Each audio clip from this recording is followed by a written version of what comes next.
He always figured I was an old coot who did not know what was going on. My son-in-law used to slip into my room when he thought I was asleep, digging through drawers like he expected to find buried treasure. But that night, when he shoved open my bedside drawer looking for the safe key, his face went from bone white to a sick yellow, like he had seen something that would ruin him. Whatever he found in that drawer changed everything for him, and the whole time I sat in the dark and let a small, private smile spread across my face.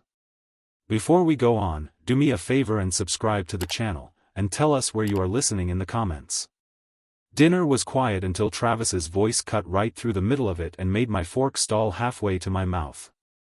"So Edward," he asked, casual as a weather report, "what kind of lock do you have on that safe upstairs?" Julia nearly choked on her water. "Travis, why are you asking that?" she blurted. But he just looked at me, that practiced smile on his face, like a predator watching for the moment to pounce. Something about the way he stared tightened my chest. I set the fork down slowly, buying myself a few seconds. "Oh, just curious about home security," he said, all innocence. "With the break-ins around here, you know." "Break-ins?" I thought. I had lived on this street for 15 years and the most excitement we'd had was Mrs. Whitaker's cat stuck up a tree last month. Travis waved that away like it was nothing. "You probably do not hear about them," he said. "Just keep it quiet, no need to start a panic." He leaned forward, elbows on the table, and kept talking. "But a man your age, living in a house like this, you must have some serious security. Insurance too, right? If something happened to you, God forbid, Julia would need to know where the important stuff is." The room suddenly felt smaller. I watched his pupils widen the moment he mentioned me dying, watched his fingers drum on the table when I did not give him an answer. "I have everything in order," I said at last. "Julia knows what she needs to know." "And does she know about the key?" he asked, like smoke curling through the room. Julia looked between us, puzzled. "What key?" she asked. Travis's smile got wider, almost greedy. "The one in your dad's bedroom drawer." My voice cut out sharper than I meant. "How would you even know about a key in my bedroom?" For a flash his mask slipped and I saw something cold and calculating, then he was the worried son-in-law again. "I looked for aspirin last week," he lied smoothly. "Len told me to check the bathroom, but I must have opened the wrong drawer. Did not mean to pry." Julia nodded, buying the story, but I remembered how long he'd been upstairs that night, 30 minutes of stomach trouble that smelled different from a random search for aspirin. "The aspirin is in the medicine cabinet," I said quietly. "Always has been." He clenched his jaw just a hair. "Must have been in a bad way," he muttered, and the conversation limped on. But he kept coming back to the same things: my bank, who else had keys, my routines. Each question felt like someone poking at a bruise, searching for where it hurt. When dinner finished, Julia jumped up to do the dishes. "I will handle cleanup tonight, Dad." "You cooked." "I do not mind," I said, already stacking plates, letting the old rhythm of washing and drying steady my nerves. I needed that steadying tonight more than usual. Travis put a hand on Julia's shoulder. "Come on, honey. Let your dad finish. We should get some rest." They went upstairs. I heard the bedroom door close down the hall. But as I scrubbed plates, Travis's questions kept playing in my head: how he knew about a key that should have been secret, how casually he'd mentioned my death and the money Julia might get. My hands moved on autopilot. Washington rinse. Dry. While my head catalogued the red flags I'd let slide these last 3 weeks, his unemployment story that did not quite ring true, his persistent curiosity about my finances, the way he studied the layout of the house like he was memorizing plans. I put away the last glass and hung the dish towel on its hook. The kitchen gleamed under the light, spotless again, but something inside the house had shifted. I did not feel safer, I felt exposed. From upstairs came muffled voices through the plaster, then silence. Time, I decided, to check on the rest of my home. On the stairs the first thing I noticed was my bedroom door, not shut all the way but standing ajar, a 2-inch strip of dark visible through the crack. I froze on the top step with my hand on the banister. I always closed that door before dinner, it was one of those little habits you keep after years of living alone. Julia and Travis were supposed to be in the guest room down the hall. There was no reason for anyone to be in my room. I stood listening for 30 seconds. No sound came from the guest room, just the house settling and my own heart thumping in my ears. I eased the bedroom door open inch by inch, expecting that familiar protest of old hinges, but it whispered shut without a sound, too quiet for comfort.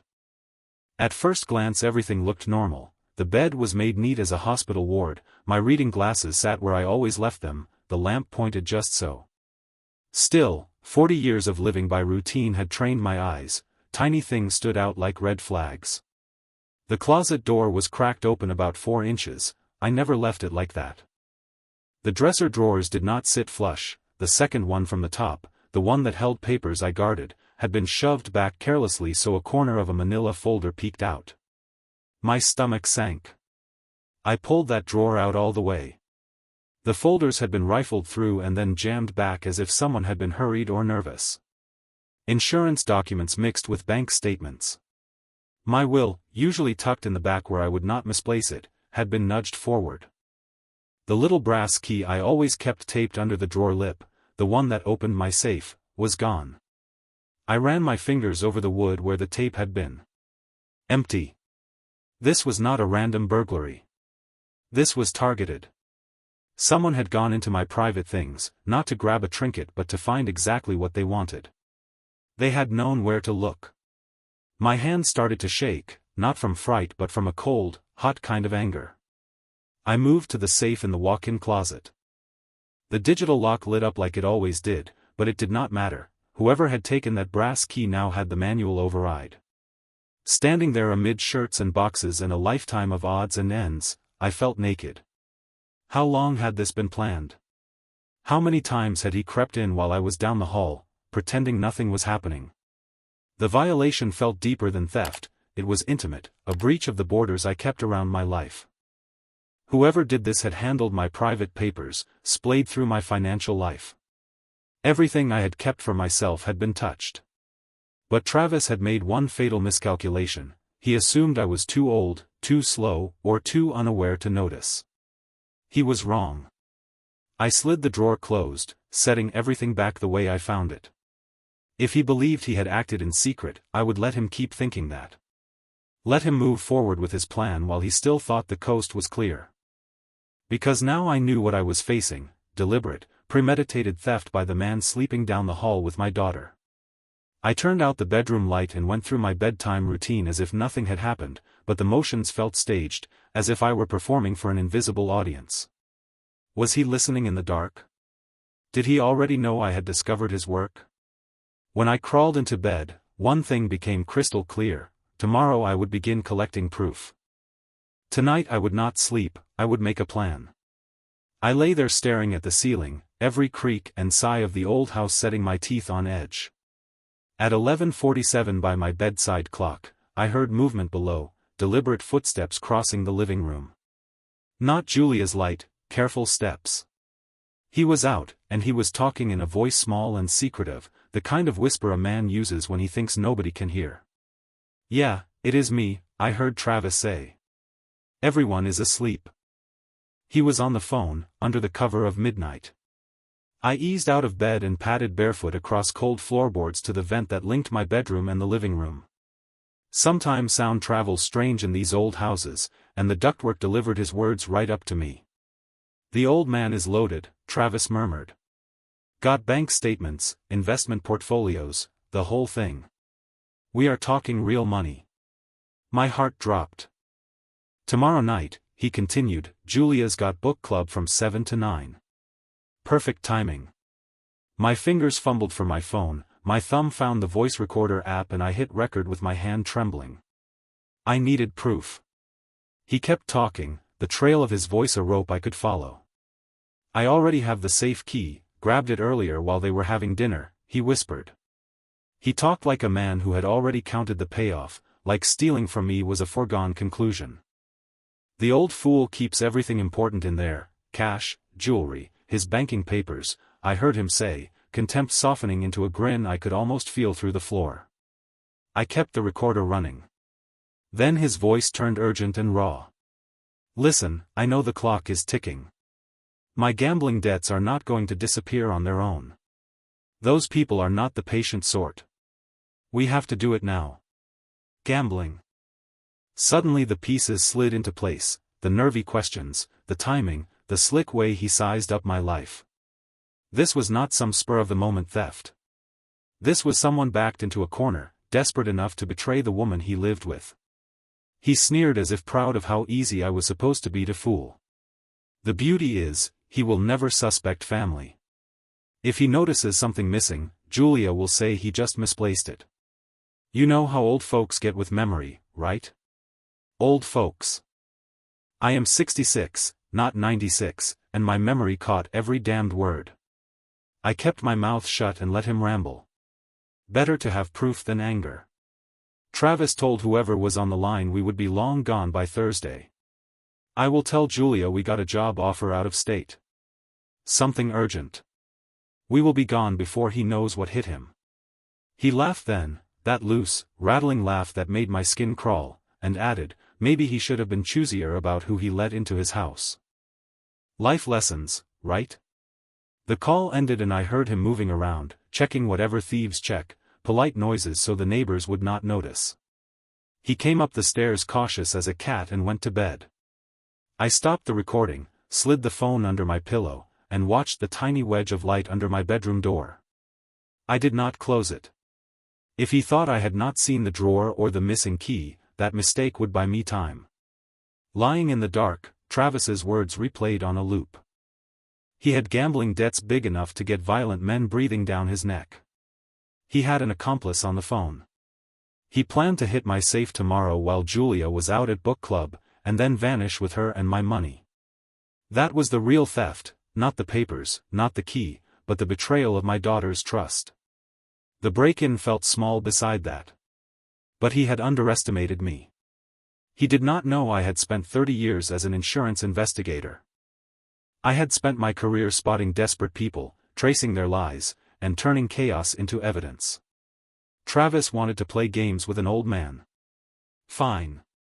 Let him play. I would play better. As I lay there in the dark with the recording tucked under my pillow, I thought back to the first phone call that started all this. 3 weeks earlier, Julia had woken me up by phone, voice thin with worry. Dad, Travis lost his job. She had sounded small and frightened. We are behind on the mortgage. When I asked how far behind, it was 3 months. My hand had already found the checkbook. You could hear the relief in her voice when I said she could come home. My daughter, 32 and stubborn as ever, asking for help was a thing that made my ribs ache in the best way. They moved in with a U-Haul 3 days later, boxes stacked until the truck looked empty. Julia hugged me like a child who had found shelter. Travis's handshake was cool, his smile practiced, his eyes, though, those eyes never stopped measuring my house. Nice place, Edward, he said, scanning the rooms as if he were appraising a buyer's checklist. I had smiled then and chalked it up to curiosity. I had been wrong. In the first week I rearranged closets and made space, trying to fold 3 lives into a house built for 2.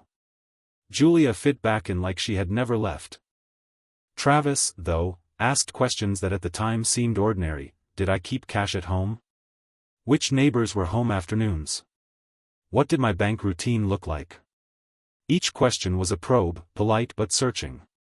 He offered once to drive me to the bank. I had felt a prickle but accepted. Now every little favor and casual query looked like reconnaissance. I turned the recording off and let the house breathe. Tomorrow would be the night I did not let them take from me. Tonight, I had the proof and the patience to use it. Save you a trip, Travis had offered one morning. I've got to update my address with unemployment anyway. At the bank, though, he wasn't in any hurry. He lingered close to the teller window, his eyes glued to what I was doing. He asked offhand questions, what kinds of accounts I had, whether I kept a safe deposit box. Things that should have raised alarms right then and there. But I brushed them aside, because Julia loved him, and I loved her. I wanted to believe he was worth trusting. Looking back, the signs were everywhere. His phone never stopped ringing.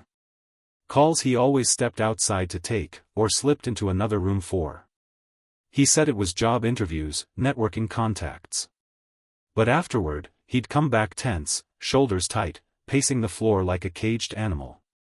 Even the mail had been warning me. For 2 weeks, envelopes with Travis's name on them piled up on my table, credit card companies, collection notices. I told myself they were just updates after his job loss. Now I realized they were overdue bills, threats, final demands. Julia knew none of it. She believed every word her husband fed her. When Travis said he was handling their money, she trusted him. When he claimed the job market was tough, she encouraged him. She never guessed he was drowning in gambling debt. She never saw that her childhood home was being cased like a target. And that's what cut deepest. My kind, trusting daughter was nothing but a shield for his schemes. That thought dragged me back into the present, my bedroom, the darkness, and the damning recording on my phone. 12 hours from now, Travis planned to clean me out. A day and a half later, he intended to vanish with Julia at his side, dragging her straight into the pit he'd dug for himself. But Travis had overlooked one important thing. He figured I was just an old man, grateful for the company, too blind and too soft to notice what was happening under my nose. He was wrong. I wasn't some lonely fool. I was observant. Careful. And I'd spent 3 decades in insurance investigation, dealing with con men who thought they were the smartest guy in the room. Travis wanted to rob me tomorrow night? Fine. Let him try. He was about to learn that some old men still have teeth. I woke at 6:30 sharp, like always. The recording on my phone felt like evidence from a bad dream, but the time stamp told the truth, 12:47 a.m. Travis's voice as clear as if he'd said it right beside me. Downstairs, I fired up the coffee maker and got to work on breakfast, eggs, toast, orange juice. Same routine I'd kept since they'd moved in. Julia came down first, still in her robe, yawning, her gratitude genuine. "Morning, sweetheart," I said, sliding her a plate. "Sleep all right?" "Like a baby. Thanks again for letting us stay here, Dad." Travis showed up 20 minutes later, hair damp from the shower, face smooth and rested. He looked like a man with a plan. "Beautiful morning," he said easily, dropping into his chair. "What's on the agenda today?" I set his coffee cup down slowly. "Oh, the usual. Might run a few errands later." His eyes sharpened. "What kind of errands?" I shrugged. "Odds and ends. Hardware store. Maybe the bank." A muscle twitched near his left eye. "The bank?" "Nothing exciting," I said. He leaned forward. "Everything okay financially?" Julia laughed. "Dad's always been old-fashioned about banking. He insists on checking things in person." "Not old-fashioned," I corrected gently. "Careful. There's a difference." Travis bobbed his head too quickly. "You're right, absolutely. Identity theft, scams, it's a jungle out there, especially for someone your age." There it was again, hidden in plain sight, the condescension dressed up as concern. "Speaking of careful," he pressed, "have you thought more about home security? Quiet neighborhood, sure, but you never know. You mentioned that safe upstairs, do you keep your important documents in there?" I took a long, slow sip of coffee before answering. "Some things, yes."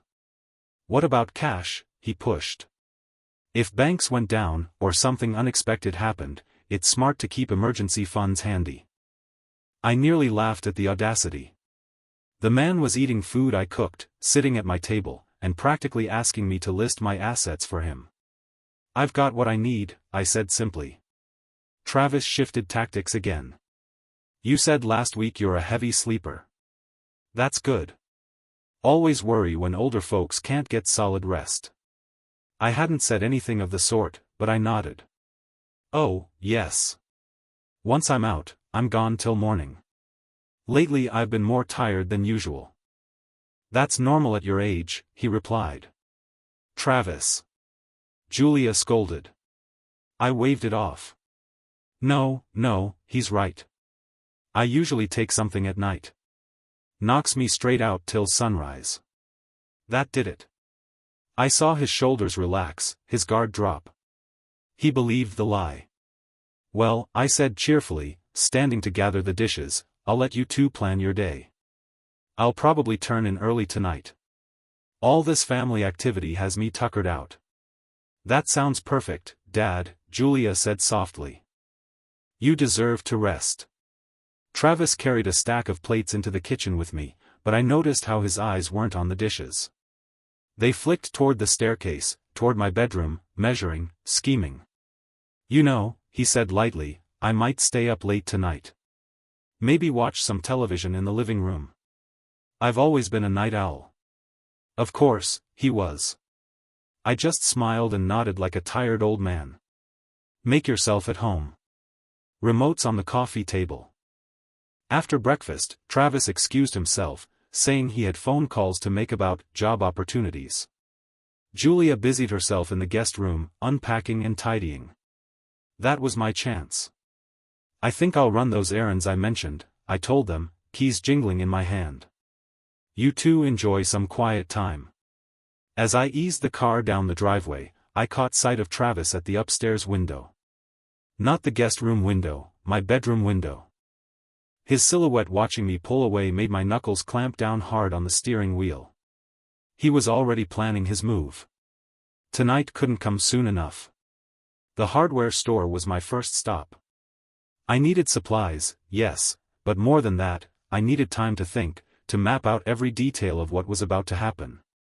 Travis's intentions were no mystery anymore. At breakfast, he had practically declared them. His plan was simple: wait until I was asleep, slip into my room, grab the safe key he thought was hidden there, and walk away with everything. Clean. Quick. Perfect crime against the harmless old man. Except the key wasn't there. At 5 o'clock that morning, after lying awake replaying his midnight phone call in my head, I had moved it. Now it was buried deep in the kitchen junk drawer under a mess of rubber bands and paper clips. He could tear through my dresser till his fingers bled, he wouldn't find a thing. But hiding the key wasn't enough. I wanted proof. Hard, undeniable evidence. Something so obvious that even Julia couldn't look away from who her husband really was. In the party aisle, tucked between balloons and streamers, I found exactly what I needed: a little spring-loaded confetti cannon. Harmless, but designed to make a mess. I grabbed that, then a bag of ultrafine glitter, the kind that sticks to everything and shines for days. Silver and gold. If Travis wanted to play thief, he'd leave looking like a Vegas showgirl. Back home, the house was empty. A note on the counter in Julia's handwriting: gone grocery shopping with Travis. Back by 2 p.m., love you. Perfect. I had 3 hours. Down in my basement workshop, I dismantled the confetti cannon. The mechanism was simple, just a spring and a plunger. I loaded it with the glitter mix, enough to coat a man head to toe without hurting him. The tricky part was setting the trigger. I wanted it to blow when Travis reached deep into the dresser for the key, not just when he brushed the drawer by accident. After a dozen careful adjustments and some testing with a wooden spoon, I got it right. Then came installation. I tucked the device in the second drawer, nestled between old photos and odds and ends. At a glance, it looked like nothing more than an old man's clutter. But reach too far, go digging with intent, and, boom. To sweeten the trap, I planted a decoy. An old luggage key, polished enough to look convincing, sat right in the front of the drawer. Travis would spot it immediately, grab at it, and trigger the explosion. I tested the setup 3 times with a ruler. Each time, the drawer erupted in a glorious spray of glitter, aimed right where a thief's face and hands would be. Resetting it was easy. By 1:45, everything was ready. To any casual eye, my dresser looked untouched. But I knew the drawer was now a loaded snare. Tonight, Travis would step into my room expecting silence. Instead, he'd walk straight into a storm of gold and silver. I heard car doors slam outside, Julia and Travis back from the store, laughing and talking like any young couple. He had no idea his little heist had just turned into a trap. I closed the drawer carefully and went downstairs, plastering on my most harmless grandfatherly grin. Tonight was going to be one for the books. After lunch, I excused myself again. Need to run another quick errand. Won't take long. Julia looked up from the groceries. Need me to come with you, Dad? No, sweetheart. Just some electronics. You two relax. Travis barely looked up from his phone, but I caught the flicker in his eyes, the spark of interest.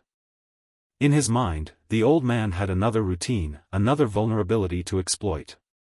At Best Buy, a young clerk named Jordan helped me out. He didn't even blink when I told him I wanted a camera for my bedroom. Lot of break-ins around here, he asked. Something like that, I said. Need it small, wireless, and with good night vision. He showed me a few models.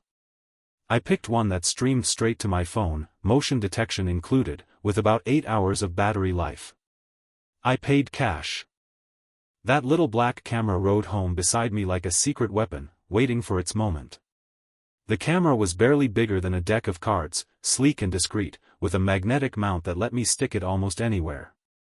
You'll want to test placement, Jordan, the sales kid, had said. The app shows you exactly what the lens sees in real time. That was all I needed to hear. I paid in cash and carried it out like I just bought myself a secret weapon. The drive back home felt longer than usual, the box riding shotgun beside me, humming with possibility.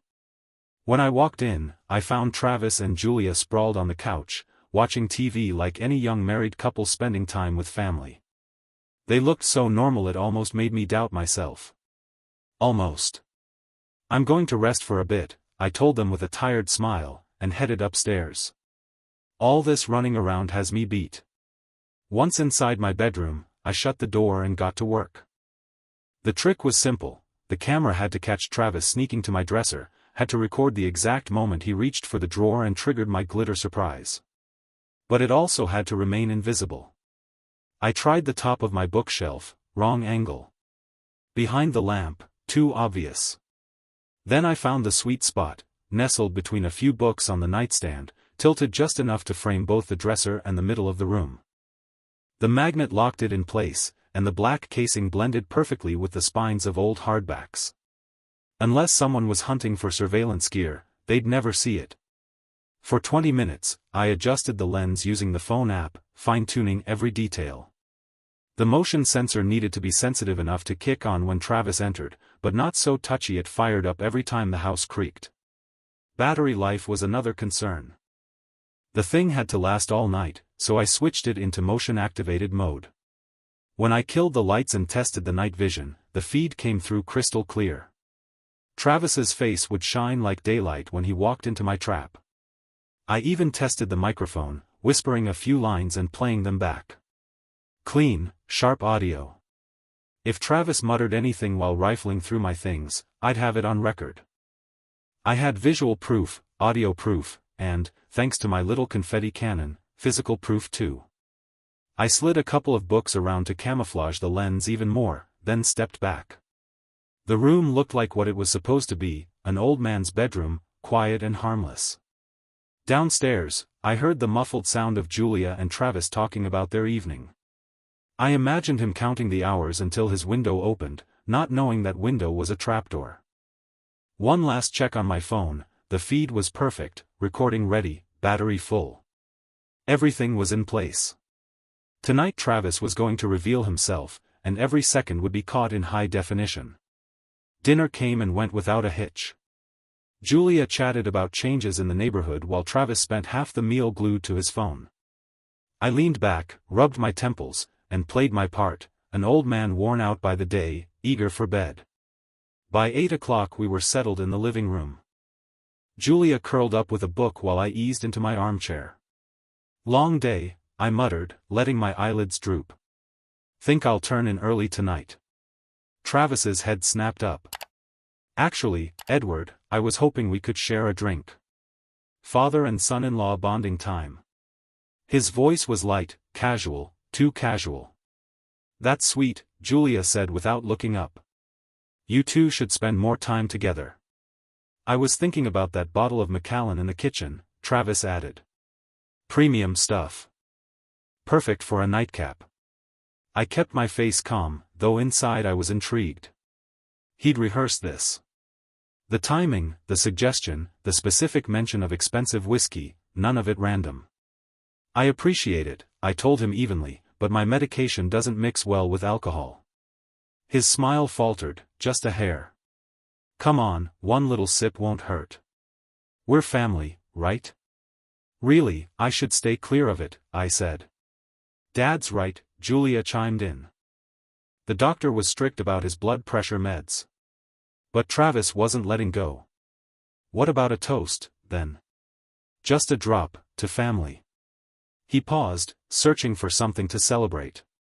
The persistence told me everything. A normal man would have let it go. Travis needed me to drink something specific. I'll tell you what, he said finally, standing with forced cheer.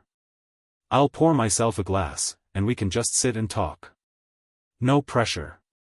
Cabinets opened and glasses clinked in the kitchen. When he came back, he carried 2 tumblers, one full of amber liquid, one empty. He set them down and smiled thinly. Changed my mind, he said, settling back onto the couch.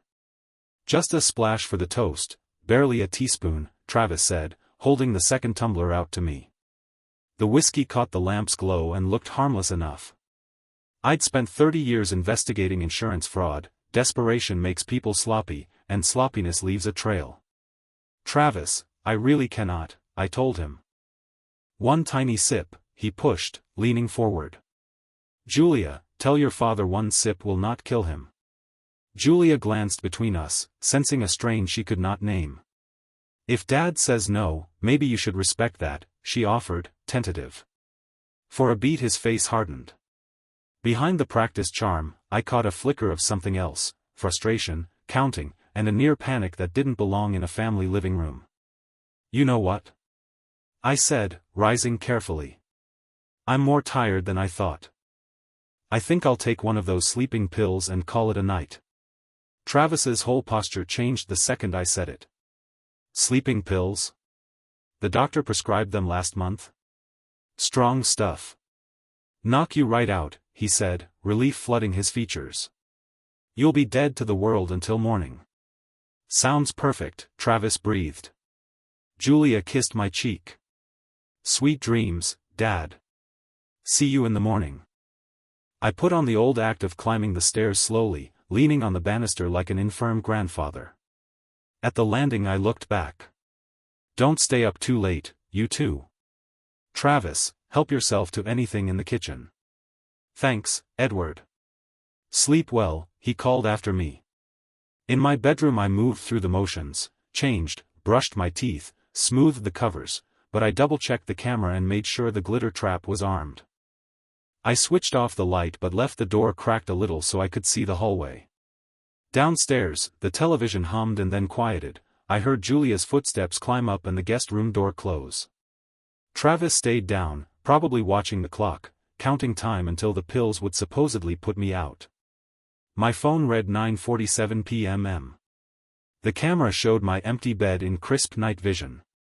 The stage was set, the trap was ready.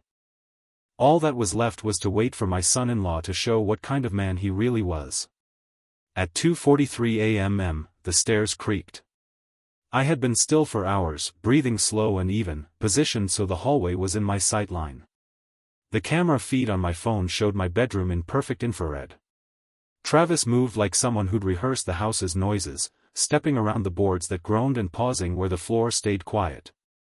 He believed he knew every squeak after 3 weeks living under my roof. The hallway outside my door whispered under his weight, then silence. He listened, checking whether the sleeping pill story had worked. My heart beat methodically, this was the performance I'd planned. The doorknob turned slowly. Travis's outline filled the doorway, a dark figure against the dim hall light. He stood there for a long 30 seconds, watching my supposed unconscious form.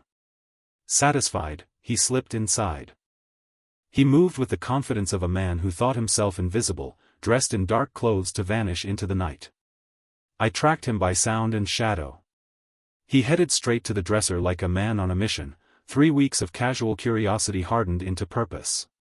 He reached for the second drawer, the one where the bait key lay. The drawer opened smoothly. For a heartbeat he must have felt triumph. Then my little bomb went off. Boom.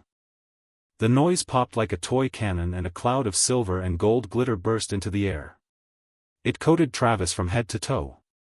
Glitter rained down like some ridiculous holiday snowfall, sticking to his hair, his jacket, his face. He staggered back cursing, clapping at his chest as if he could brush it off. He looked absurd, a grown man turned disco statue. "What the hell?" he shouted, swiping at the glitter that clung to his fingers. I sat up with deliberate confusion, lamp in hand, playing the part until the moment I wanted. "What on earth?" I called out. The light flooded the room and showed him exactly as he was, glitter in his hair, holding the fake luggage key I'd left out as bait. "What are you doing in my bedroom?" I asked, voice flat with honest bewilderment. Travis opened his mouth and shut it again, glitter falling from his lashes. I heard a noise," he stammered. "Thought someone might be breaking in." "Breaking in?" I looked around the room as if that explained everything. "And you ended up sparkling?" He looked like somebody had dumped a busted ornament on him, glitter stuck to him from head to toe, silver and gold clinging to his shirt, his hair, even his eyelashes. "A trap," he croaked, voice thin and shaky. "A trap?" I put on my best confused old man face and tilted my head like I'd just woken up. Footsteps were pounding down the hall, Julia, drawn out by the racket, and Travis's eyes went wide with real panic. "Dad, what is going on?" Julia called, voice panicked and full of alarm. Travis opened his mouth and nothing that made sense came out. He stood there, literally dripping craft store confetti, caught in the act. I couldn't help the small, private smile that tugged at my mouth. There's a kind of justice that looks downright festive.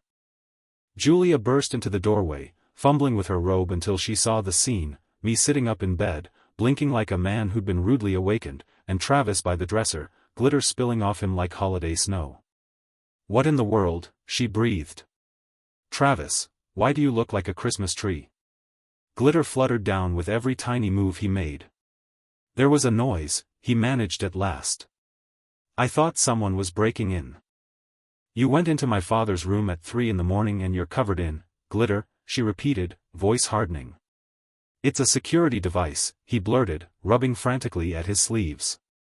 "It went off when I opened the drawer." Her eyes flicked from the drawer to me, taking it all in. "Dad, do you have security devices in your furniture?" she asked. I kept acting the part. "Not that I know of, sweetheart. I was asleep until that explosion woke me." "So why were you in his drawer, Travis?" Her tone was no longer puzzled, it was defensive, protective. The first edge of suspicion had cut through. He started fumbling a story about sleep aids. I thought maybe Edward had something to help him sleep. He's been tossing and turning. He waved his hand, and another tiny shower of glitter drifted down. "Travis," I said quietly, "my medications are in the bathroom cabinet. They always have been." Silence settled heavy in the room, loaded with the meaning of what had just happened. Julia looked from one of us to the other, and I watched trust slide on her face, from one person to the other, until it landed on me. "So let me get this straight," she said slowly. "You got out of bed at 3 a.m., went into my father's bedroom while he was asleep, and opened his private dresser drawer looking for medicine you already know isn't there?"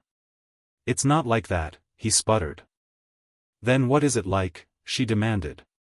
"Because from where I'm standing, it looks like my husband was rifling through my father's things in the middle of the night." Travis's glittery hands curled into fists. "Why are you treating me like a suspect?" "I'm your husband," he snapped, the defensive anger hitting Julia like a physical thing. She stepped back, and I saw something change in her face, the last little pieces of unquestioning trust starting to crack. "You are my husband," she said, voice low. "Which is exactly why I'm asking. Explain why you're standing in my father's bedroom at 3 in the morning covered in craft supplies with your hand in his private drawer." He looked cornered, words failing him. The glitter kept falling off him like proof. I can explain everything, he pleaded. Then explain, Julia folded her arms. Because right now I am very confused about what my husband was doing in my father's room. Watching my daughter turn from defending her spouse to defending her father, that shift was the whole point of the night. Travis saw it too, you could see the panic ricochet through him. Julia, you've got to trust me, he begged. Trust is a fragile thing. Once it's cracked by glitter and excuses, it doesn't mend itself overnight. Julia's stare didn't waver, her brain was working, clicking pieces together that her heart didn't want to believe. Travis, she said finally, steady and cold, tell me the truth right now. What were you actually doing in my father's bedroom? He opened his mouth again, and I reached for my phone on the nightstand. It was time she heard the whole thing, the truth, recorded and ready to be played. Travis's face drained of color beneath the layers of glitter clinging to him. Edward, don't, he started. Don't what? Julia cut in, her voice sharper than I'd ever heard it. Don't what, Travis? I pulled up the recording on my phone, the one I'd made 2 nights ago, and held it up. Sweetheart, I said gently, I recorded something last night. A phone call. I think you need to hear it. No. Travis blurted, panic spilling out of him. Julia, whatever he thinks he heard. Be quiet, Julia snapped, her eyes locked on me. Dad, play it. I tapped play, and the sound of Travis's voice filled the room, clear and undeniable. Yeah, it's me. Everyone's asleep. The old man's definitely loaded.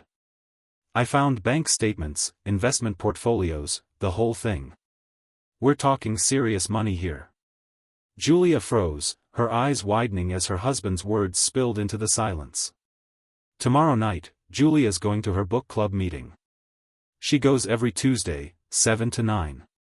Gives us perfect timing. Stop it. Travis shouted desperately. Julia, I can explain.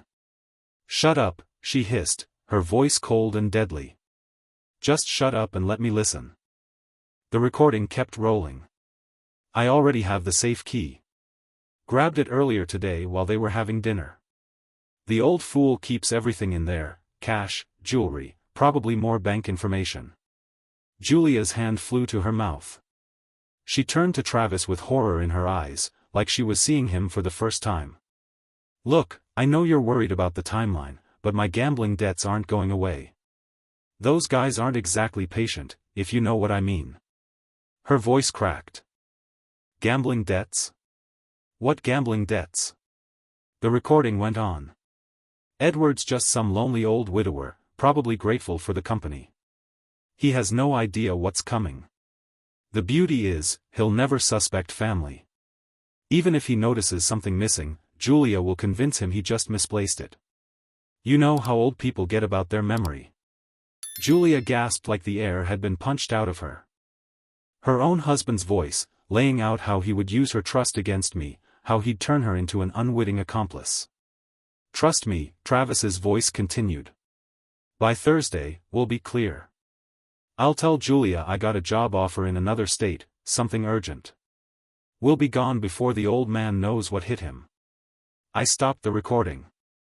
The silence afterward felt suffocating. Julia's eyes filled with tears as she stared at Travis. Gambling debts, she whispered. You were going to rob my father? You called him a lonely old fool.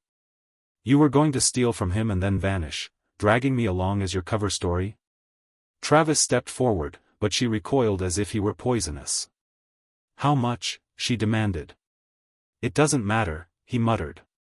How much? She shouted. Travis's shoulders slumped. 52,000. Julia sagged against the doorframe like her legs couldn't hold her up anymore. She looked at him with pure devastation. You've been lying to me for months. About everything.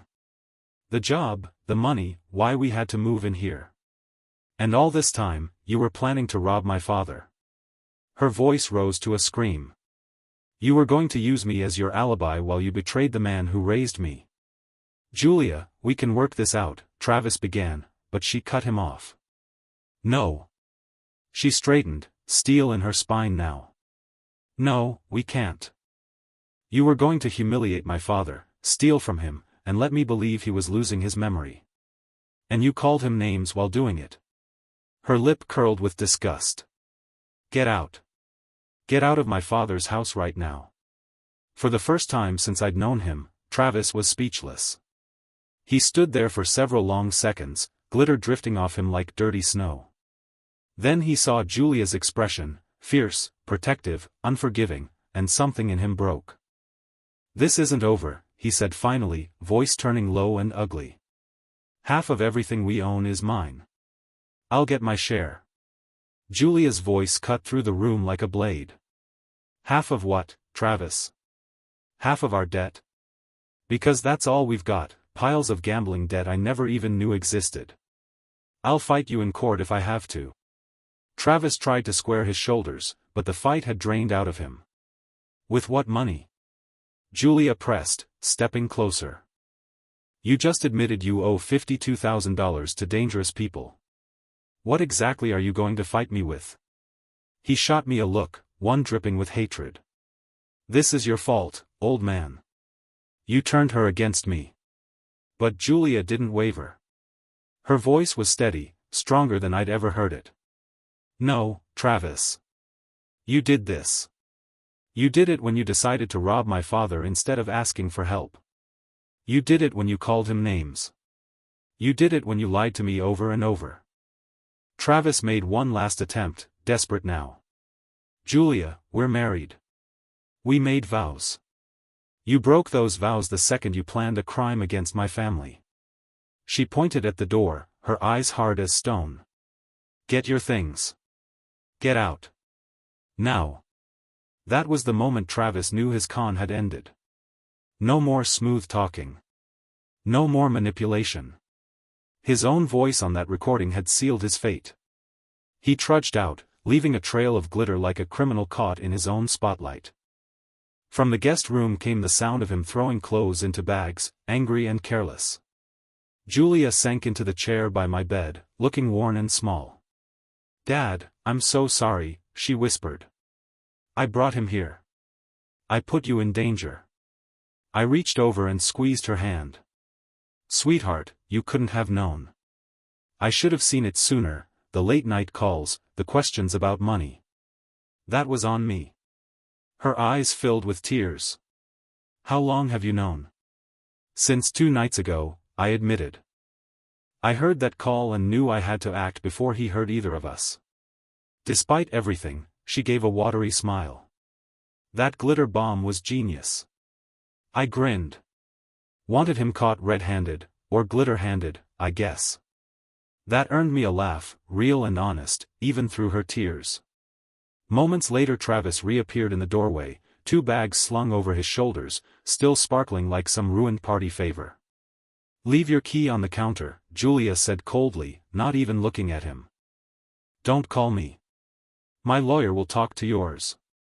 For a second it looked like he might argue, but then he saw the finality in her face. He turned and left. A minute later, the front door slammed and his car engine faded into the night. The house was quiet again. Julia looked at me. Can I stay here? At least until I figure out what comes next. Sweetheart, I said, this will always be your home. 3 months later, life looked different. I was standing in the kitchen making coffee when Julia came down the stairs dressed for her new job at the library. She'd found her footing again, slipping into routines that gave her peace. Morning, Dad, she said, pouring herself a cup. Morning, sweetheart. Sleep well? Like a baby. She sat at the table, smiling for the first time in weeks. Any regrets about your glitter contraption? I chuckled. Only that I didn't get a picture of his face when it went off. Her divorce had been finalized 2 weeks earlier.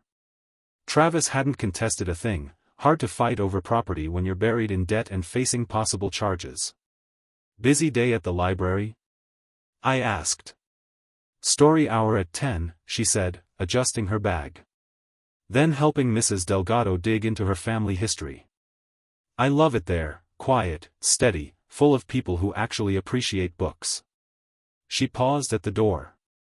Thank you, Dad. For protecting me. For handling everything with grace. For trusting me when it mattered most. After she left, I sat at the kitchen table with my coffee and the paper. The house felt lighter, freer. No lies. No manipulation. Just peace. My phone buzzed with a text from Julia. Forgot to mention, Mrs. Whitaker wants to know if you'll help her set up a security system. Words gotten around about your innovative methods. I laughed out loud. Maybe there was a business idea there. Patent the glitter bomb security system. Outside, spring settled over the neighborhood. Maplewood was quiet again, safe again. And I realized something important. Sometimes justice comes through courts or police reports. But sometimes, it comes from trusting your gut, setting a careful trap, and letting the guilty reveal themselves. And every now and then, justice sparkles. If you like this story, please like this video, subscribe to the channel, and share your impressions of this story in the comments. To listen to the next story, click on the box on the left. Thank you for watching.